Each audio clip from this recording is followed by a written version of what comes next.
Mi piace molto, vorrei vedere la gente guardarlo più spesso come mare, no? Come materia di scivolamento, allo stesso modo che guardano la neve, la usano per scivolare, no? E non la usano per sapere che c'è la neve. Il mare, se guardi la linea, vedi l'orizzonte, la curva della terra, è come un gran bestione che ogni tanto mi fermo sulle spiagge e viene a carezzarmi, con queste onde vengono su fino a toccarmi gli scarponi.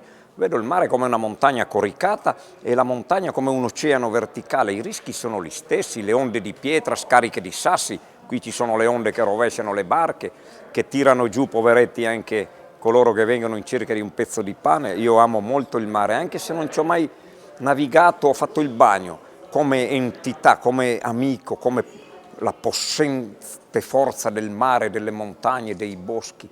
È tutto uguale, cambia la materia, ma l'emozione è quella. Io amo molto il mare e mi piacerebbe starci qualche volta più spesso.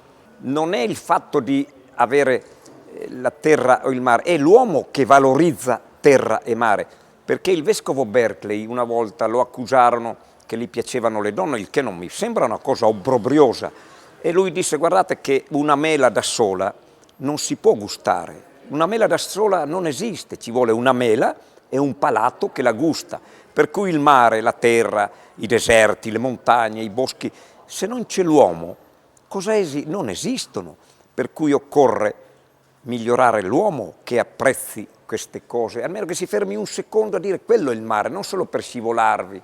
Chiaro che la barcolana è una cosa grandiosa, ma prima di partire un attimo di raccoglimento, dire quello è il mare, non quello che ci scivogliamo sopra. Insomma, un po' la poetica del mare l'ha fatta Conrad, Melville, Omero, Coloane. Purtroppo non c'è una letteratura di montagna come ha il mare. Capite? Se tiriamo via, non so, Rigoni Stern o La montagna incantata di Thomas Mann, che non c'entra nulla con la grande montagna.